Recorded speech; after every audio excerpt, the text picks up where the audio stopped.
Monday morning in the Finger Lakes. This is Weber This Week, the dog in the kennel. Special show today, talking to Bob Ohmann, talking to Bill Kohlberger. And happy Martin Luther King Day to all of you folks checking us out here on the Weber Show. And we trust that you got your earmuffs on and your little gloves on this morning because it's a little nippy when you go out. And I got to tell Bob Ohmann, my good friend, about the story of North of the Thruway when we get into the show, too, by the way, as far as weather is concerned.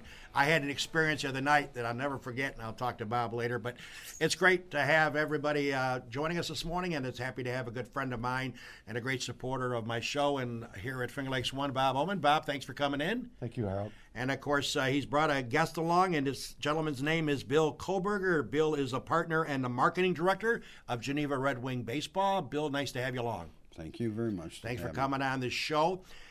Well, it's hard to believe we have a little cold weather snap out there, but it's January, third week maybe, as we approach my wife's birthday coming up next Saturday. She always has lousy weather around the 23rd.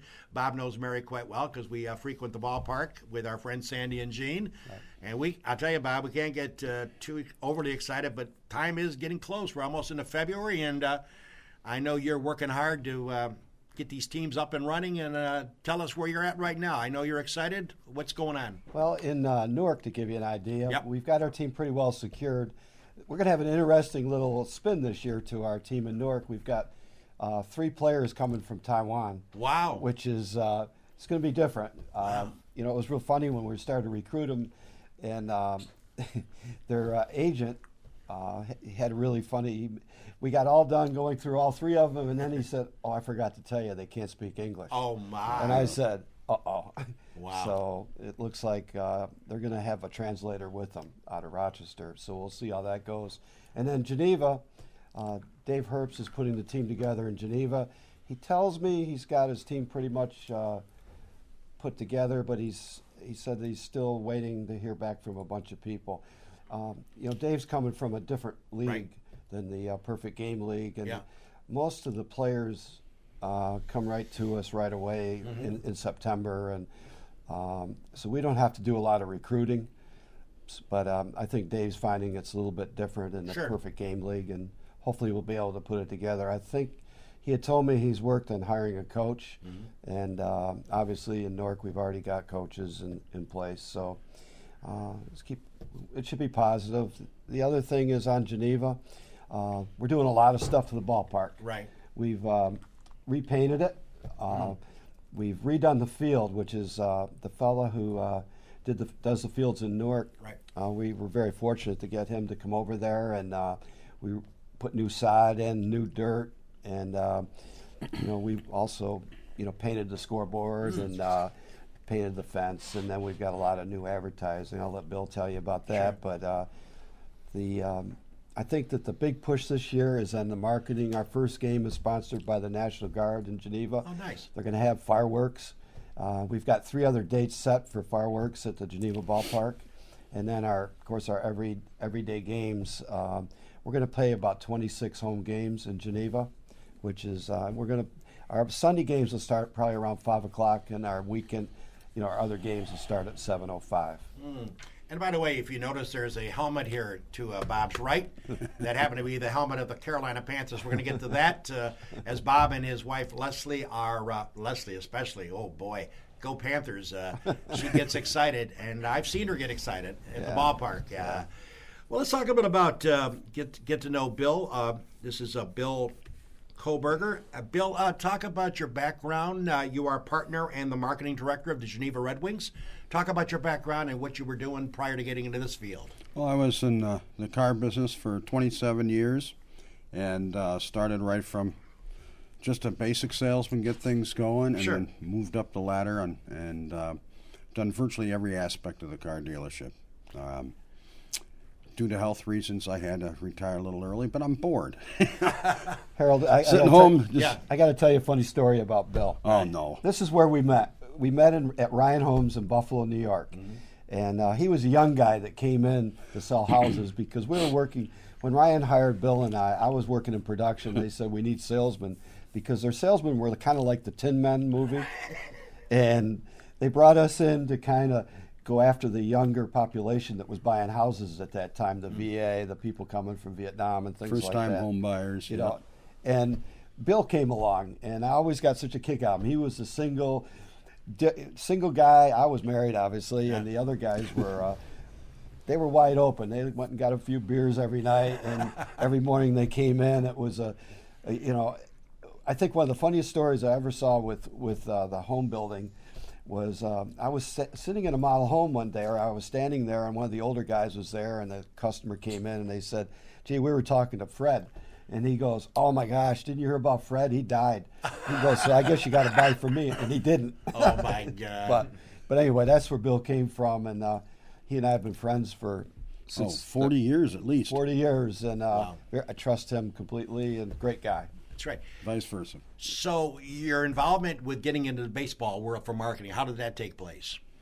Just Bob and I, like we were talking about, we're, Right. we're friends. We've been Okay. friends for a long time. Sure. And Yeah. one day I met him at Elmira at the Elmira Pioneers game, and Newark was down there. And he says, "Well, I own the Newark team." And I did not know that. Right, okay. After a while, he says, "We need a little bit of help up there." And I come up there and just helped him out, just learning the business, and had a blast doing it. And I said, "This is fun." And here I am. So your role is obviously to procure advertising, which is a key element of any sport, especially when you're putting on and having your expenses involved. So you need to do that, and you're going to be involved in the marketing side as well. Yes, sir. So it sounds interesting. And of course, as you asked me before we went on the air, I lived on Elmwood Avenue, which is a stone's throw away from McDonough Park in Geneva. Right. And I remember, I'm old enough to remember Pete Rose and those cats Yes. coming through town. Yep. So it's going to be interesting, and I understand I've got to get up, and as soon as the temperature, Bill, gets over 35, I may come up and meet you at the park and give me a guided tour, and Bob.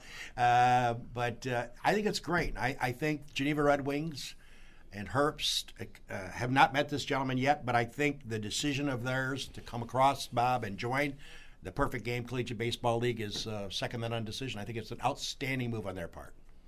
I think it's going to set up a great rivalry Right. between your team in Newark versus Geneva. I think that's going to be awesome Well, for the I- baseball fans. I think, when Dave and I were talking, we bring different things to the table. Right. And, with my building background and, having a little bit more time than he has, because he's a school teacher at Monroe Right. Community College. And I'm more of a hands-on type of person. No. And, yeah. Yeah, you are. Okay. That's Yeah. what Leslie said about you. Okay, good. Yep. All right, good.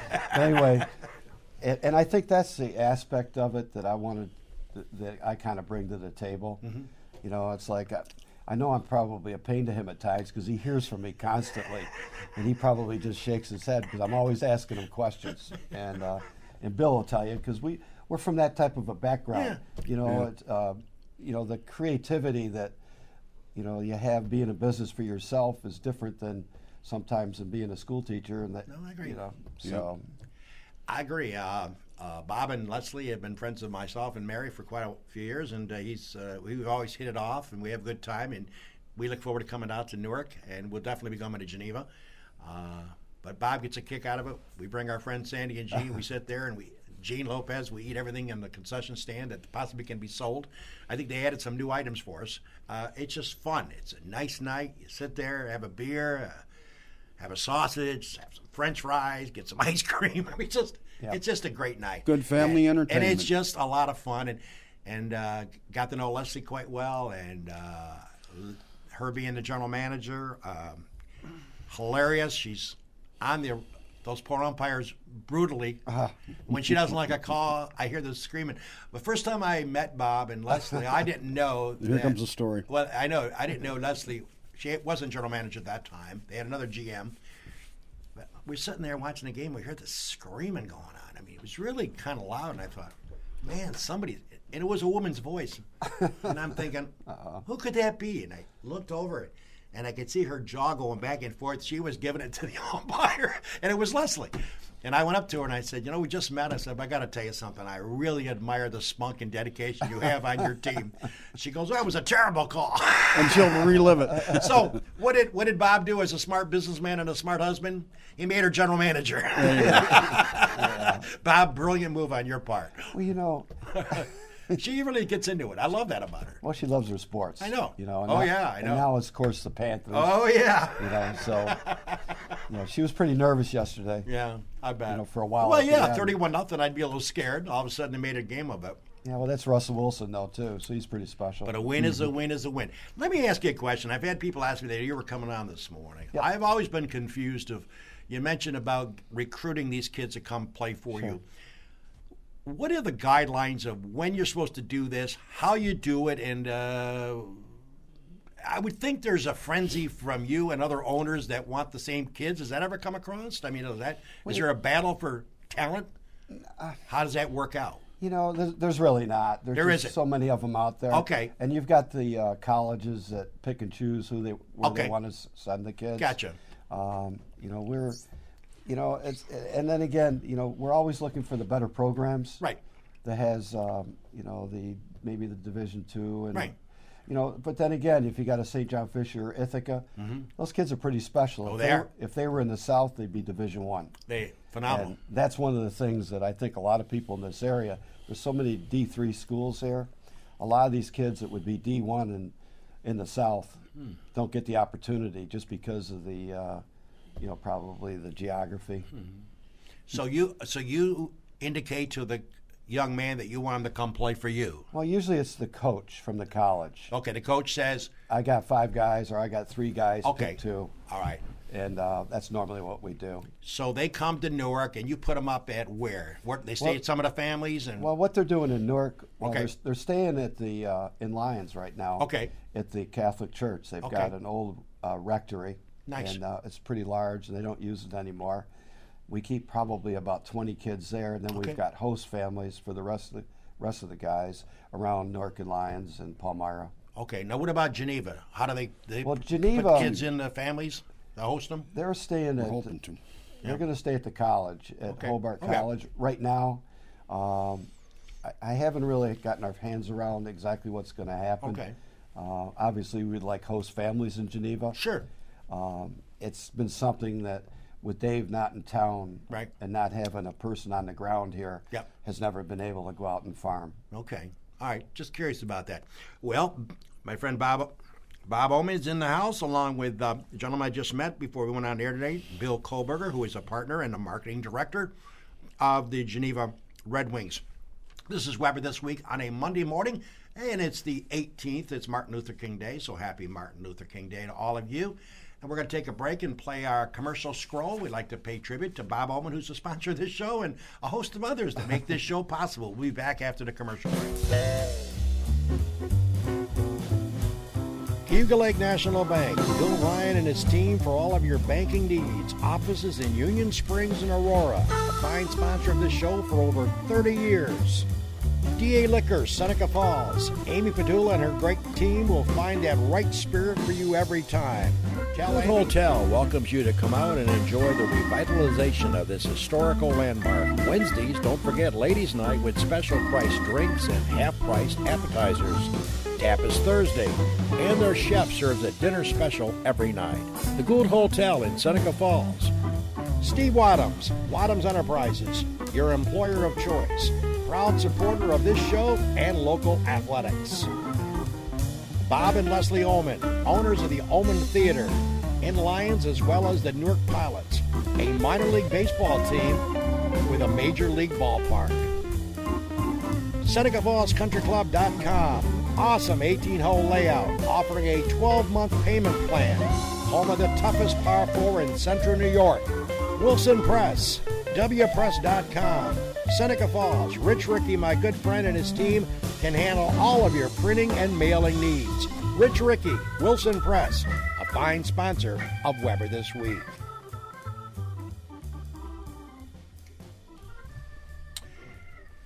Welcome back, everybody. It's a dog with you in a cold kennel on a Monday morning. Hey, by the way, before we get to some comments regarding sports happenings, then get Bill and Bob and Jimmy to chime in. Thank you for the tremendous comments that I've heard since we interviewed Tom Wilmot and Brent Stevens, the co-chairman and owners of the Lago Casino. Of course, that was a special broadcast. I know probably you had a chance to watch it. If you didn't, check it out. Gentlemen are very on top of their game. This $425 million Las Vegas-style casino, It's on its way, baby. Go out there and get all kinds of construction trucks and cranes and everything else. They were extremely, extremely good, and they have a vision. They're trying to open this place up first part of next year.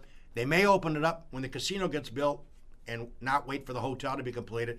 Our next move regarding the Lago, we're trying to get Tom Wilmot's Sr.'s sons on the air. Jimmy and Tom Jr. are actively involved in the business. We're trying to get them on. We'll let you know when we can set up that date. So I thank you for your participation. We had a great time with that interview, and we've had a lot of comments about it. Let's talk about some items that took place, Bob and Bill, in the world of sports, and get your comments on. I never have seen it since I've been watching sports since I was 7. I've never seen it. It happened in a playoff situation relative to an overtime game between the Arizona club and Green Bay Packers. Maybe Jimmy's seen it. I've never seen it. They flipped the coin to see who gets the football, and the flip went up, and it didn't turn over. And all of a sudden, the referee picked the coin up and flipped it again. Never have I seen that in the history of mankind. And it went to Arizona, and as you know, the NFL playoff rules and sudden death rules is if you go down and score a touchdown, it's over. I cracked up. The Matthews kid from Green Bay, Jimmy, wants to change it now to the college rules, where you all get it from the 25. It was unbelievable. I've never seen anything like that, Jim. No way. A double flip. I like it how it is, and if It Green is. Bay fans are unhappy, they shouldn't have Right. let Larry Fitzgerald break out that huge play. Amazing. So that happened. That blew me away. Speaking of Leslie, who's not here this morning, her husband is in. Big Carolina Blue fan, got the helmet working. Well, Leslie, rest assured the Vegas folks believe in you as well. They've got Carolina a 3-point favorite against Arizona. Arizona's a nice club, too. They'll be coming in. That game will be at 6:40. I bet you Leslie will be tied up that afternoon. 6:40, Carolina 3 points over Arizona by Las Vegas, where all the money is. The billions of dollars will be spent on gambling. So their favorite. New England, by the way, a heavy favorite, to me anyways. They're traveling to Denver. And when you get a home field situation, you usually get 3 points for Vegas. It's an automatic thing when you have home. New England's on the road, and they're 3.5-point favorite against Denver. That means if they were playing in New England at Foxborough, they'd be a 6.5, 7-point favorite. So the odds makers like Brady to advance to yet another Super Bowl. And Bob, amazing about the Patriots, whether you love them or hate them, you got to tip your cap to them. Belichick and company, Brady, this is their 5th straight AFC championship. Well, I went to the Panthers. 5th straight. The Panthers-Patriots Right. Super Bowl Amazing. that one year, and that was I had my wife under control of that game. But anyway, we sat with Patriot fans, and that was tough. An interesting thing about Arizona, Yep. Steve Keim, who's the president of the Arizona Cardinals, he came to Lions. I'd got all the guys from NC State to come up and do a football camp. Okay. And it was kind of remarkable that when you think about it, he's running that ball club, and he was in Lions probably 15 years ago. Wow. And then another thing with Leslie, once again, when we were down in Charlotte with when the Cardinals were playing the Panthers in the playoffs quite a few years ago, we ended up, the owner of the team was in the same hotel with us, and Leslie was drinking with him. So she, Gatorade. that was a Gatorade experience. That's funny. Yeah. Well, so anyways, Carolina 3-point favorite, New England 3.5-point favorite. That New England game goes off at 3 o'clock. And I'll tell you right now, next Sunday, I say this a lot on this show, it's man cave material, and of course it's Leslie time too, but it's a lot of women are going to be psyched up for these 2 games. There's not a better day to watch football, Jimmy, than the championship weekend. This is it. Winners go on to Super Bowl 50. Losers go home. It doesn't get any better than that. 3 o'clock, 6:40. Check it out. If your loved one wants to go somewhere and she's not into football, maybe go buy her a diamond. Do something. I got a better thing. Go What do to you- go to the movies. Ohmann Theater, Yeah. Lions, New York. You'll see a plaque when I was born in 1945. It's a small one. Hey, by the way, a couple of sports topics. If you follow the world of golf and commentators, I was disappointed. I'm sure Jim would agree with me on this. The NBC has covered the USGA, the U.S. Open, the Senior Open, all those Opens. It's a phenomenal event, as you know, every year. They take it around the world and around the country for great courses. The USGA was a money grab. They took the rights away from NBC and gave it to Fox. I love Joe Buck as a sportscaster. He does great. He was obviously doing the football game yesterday, and he does a wonderful job. But he is the lead play-by-play guy for golf coverage, a.k.a. like Dan Hicks of NBC. who I think is a wonderful host. They brought in Greg Norman, the Shark, who's worth more money than Bob Ohmann, believe it or not. Sure. Bob Ohmann's ranked top 3 in the country for finances. No. But this Greg Norman is ranked, I think, right outside of Bob Ohmann. That's it. Greg Norman owns, 58 restaurants. He's billionaire. They asked him to be the analyst for Fox. He hasn't done his homework. He acted like he wasn't really zoomed in on what's going on in the golf course. As Jim knows, who's a good player, you got to get into it, man. This is a national network, Fox. It was embarrassing. They hooked him. He's gone. No more Greg Norman. I love that move. Yeah. I think Fox will get it down. They need it's like anything. You need to do it a few times before you can get good at it. Yep. But I never felt comfortable with Norman, and there's so many other great options out there They're for talking commentary. Azinger. Yeah, perfect. They're talking Paulie. But anyways, Greg Norman has been hooked as an analyst for Fox golf coverage. And I was disappointed why USGA, I know it's all about cash today, but my God, NBC did such a wonderful job. Johnny Miller, love him or hate him, he tells it the way it is. They took it away and gave it to Fox, and now Norman is out as the analyst. Hey, by the way, speaking of basketball, I know Bob's a big basketball fan. He's even got his name on a basketball court over in Lions. How good is that? Tomorrow night, you're talking about 2 of the most premier games that I have been looking forward to. I won't be broadcasting. Jimmy will be in Newark tomorrow night as Minders Academy travels to Newark. Both teams are 7-1 in league play, Bob. So it's a battle for first place. Jimmy will be there. Brendan Harrington will be doing the play-by-play. Matt Verkey will have commentary. Actually, a late switch. Corsi's going to do that game, and Verk's going to do the game Saturday in Lions. Okay, so there's a quick switch. But anyways, that's a classic game tonight. Tomorrow night, Tuesday night, playing for first place. Both teams 7-1. How about this game? I wish I could be in East Rochester. North Rose-Wolcott travels to East Rochester. North Rose-Wolcott, 10-0 in league play. East Rochester, 9-1. Why is the 1? They lost to North Rose-Wolcott. When's that game? When you have tomorrow that night. game? That's tomorrow night. You sure about that? Yep, positive. Checked it out. Okay. Tuesday night. NRW travels to East Rochester. That will be a great game. 10-0 against 9-1, and Jimmy will be directing the Minders Newark game. So you talk about some great basketball. Tomorrow night is the ticket. Hey, elsewhere, kind of surprised that Rex Ryan brought in his brother. Mm-hmm.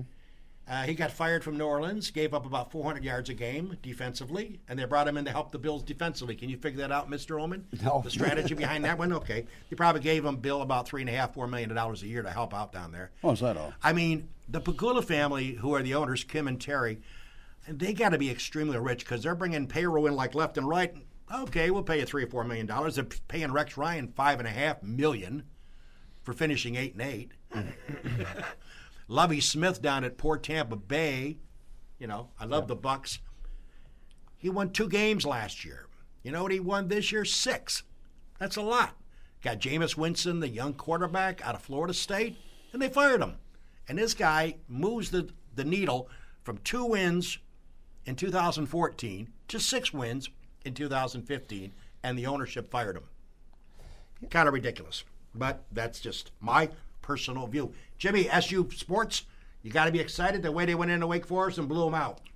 Yeah, it was a surprise. I'm looking more for. I'd like to see the same result tonight in There you go. Cameron. I think they can. I think Duke doesn't usually come off 2-game losing streaks, so I don't know what that's going to be like. Yeah. But if we shoot well and Duke's defense isn't very good, Yep. and the Jefferson's still out with a injury, he could head back in early December. So if the officials let us, we might be able to pull out the win. By the way, Duke has Just lost. let us. Duke has lost to Clemson and Notre Dame 2 losses in a row. Right.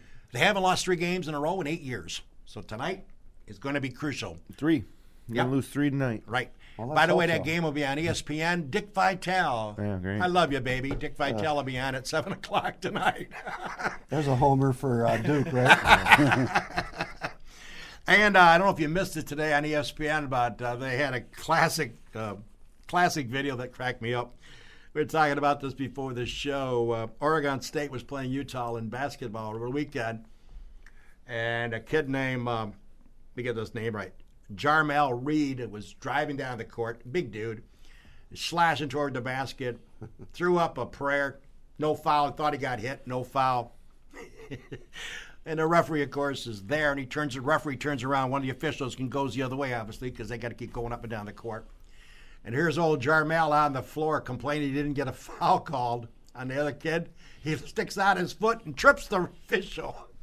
Classic video. Check it out on ESPN. I mean, that kid got thrown out of a game, Bill and Bob, but I guess you'll be sat down for a few more games when the league announces what the penalty is going to be. But I guess it was kind of funny in a sense, and of course not funny. Tony Stewart over the weekend got in a little skirmish. I believe it was in Fort Worth, Texas, or Oklahoma, Tulsa, Oklahoma, I think.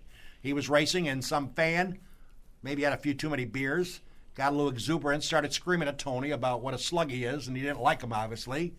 And Tony took exception, went up in the stands. Did you see the video on that, Jimmy?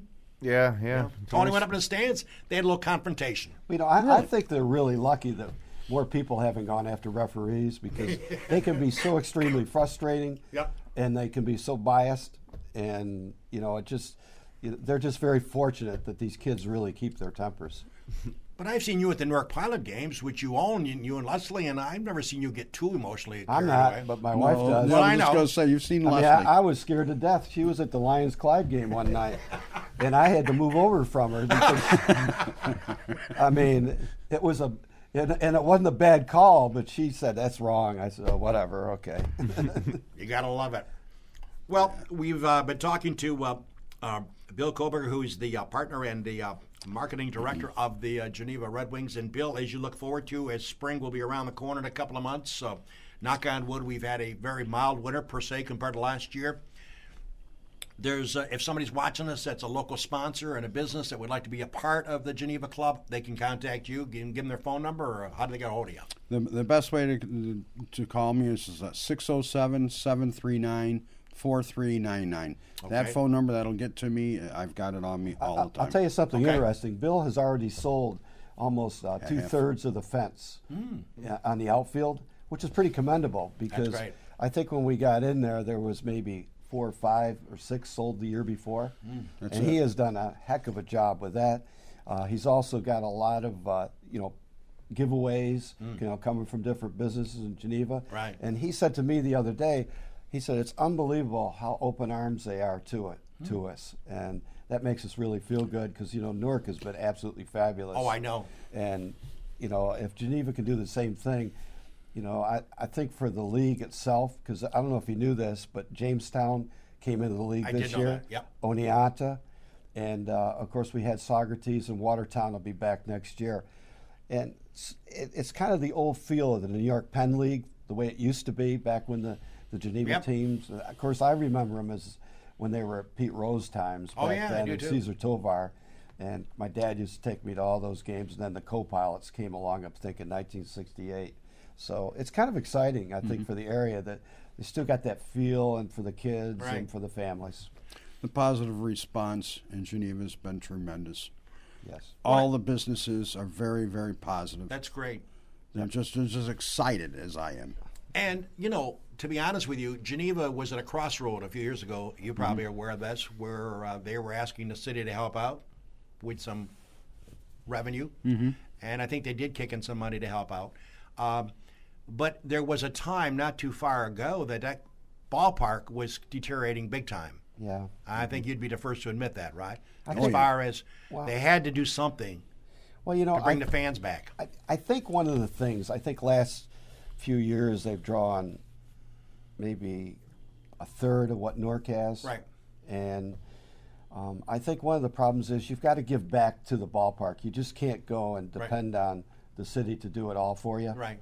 And that's one thing that we partnered with Newark, and we're partnering with Geneva in the same aspect. Right. And I think that's also been something that, it takes a little bit of the construction industry to kind of understand how you got to do things to make it look good. And I'm looking for the future. I think we're going to get our not our marketing, but our people coming into the ballpark. I think we're going to probably at least double what we did last year. We're kind of excited about that. Oh, yeah. We're going to. I know we're going to 500% increase in advertising, which is the nut and bolts of any team. Oh, yeah. And, it's just a nice night to spend at a ballpark. It really is fun. Yep. It's fun. It's fun. Great family entertainment, in my You know, opinion. I used to pick on Ohmann when I was broadcasting up in his booth over there that he needed to get some Venetian blinds to close the sun coming over left field. Remember, Bob? Yeah, absolutely. My one good eye, I couldn't see where the ball was going. So, but I'll tell you, that's one thing you won't have a problem in Geneva. I know, that's right. The field goes a different way. I know. But it's a great spot, and if you get it, and we urge you folks to get involved. You know, I think Geneva coming into the Perfect Game Collegiate Baseball League is sensational. I think it sets up a wonderful rivalry between Newark and Geneva. Games that you want to, it's a must-see scenario. And of course, they all have good games. It's just a nice night out. It's very inexpensive, great concessions, and you have fun. And like I say, I love the mascot. And Bobby, your mascot? We're going to have a mascot in Geneva. We're still deciding what it's going to look like. Am I in the hunt to become the mascot? Yeah, we can do that. The dog. The dog. Yeah. Hey, that's a good idea. Hey, I like that. I got to mention something else. Yeah. You know, Victor's in the league also. Sure. I don't know if you've seen the ballpark that they're building up there at the Pinnacle. No, I haven't. It's really worthwhile to take a time up there and take a peek at it. It's a $14 million facility. It's got soccer fields, it's got workout centers, and then they're going to build a cloverleaf baseball field in the back. So that's part of our league also. Beautiful. Which is, it kind of gives the Finger Lakes region, you know, back to its footprint. And I've always said that our type of baseball competes with what minor league baseball did in the past, just because if you look at the average age of our players, it's probably a little bit older than they are in some of these minor league teams. I looked at the old Newark Pilots team from back in 1972. They had guys 16 years old on that team. And of course, they came from South America. They don't do as much of that anymore. But, Right. you know, our average age is probably 19 or 20. Wow. So, Well, Bill, congratulations on your assignment, and good luck to you. And I hope you'll come back and join the Weber Show when you get a chance. Thank you very much. Keep us updated. And Bob, I'll see you soon. And again, won't have a show next week. I've got to go somewhere, so we won't be here next week. Oh, Jimmy will be here, but I won't be. I'm not sure. We'll find out what we're going to do. But we will resume the Weber Show on February the 1st. And, you know, you talk about how hard it is to get certain guests in here, and it's difficult. It's hard to get Bob to come down, but he's always been very nice about coming in to do the show. February 1st, we have Dr. Rod Littlejohn, who's the extremely orthodontics, 5-20, just past Waterloo there. Good friend of mine, phenomenal business, great staff, great team there doing orthodontics care, and he'll be in as our special guest on February the 1st.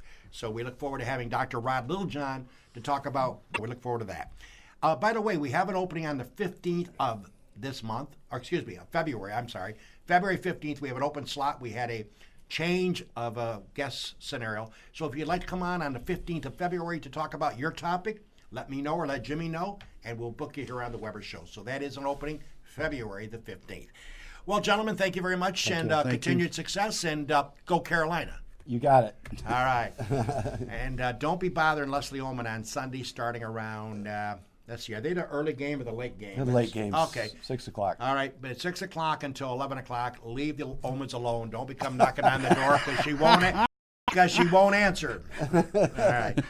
Speaking for Jimmy and Bob Ohmann and our friend Bill, who we met for the first time, Kohlberger, thank you very much, and you take care, everybody. We'll catch you in a couple of weeks for another edition of Weber This Week.